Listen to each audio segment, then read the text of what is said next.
تازہ ترین ویڈیوز کے لیے چینل کو سبسکرائب کر کے بیل آئیکن اور آل نوٹیفیکیشن پر کلک کریں تاکہ آپ کو ملے ہر اپڈیٹ سب سے پہلے۔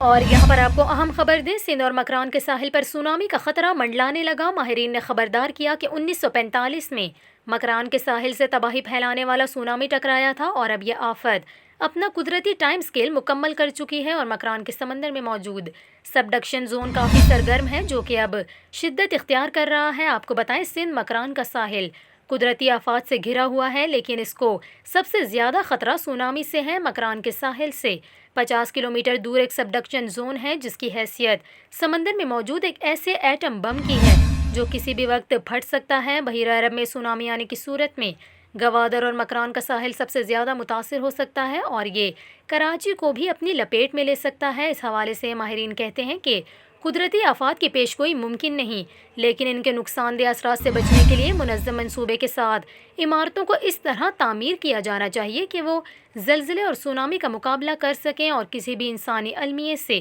ممکنہ حد تک بچا جا سکے۔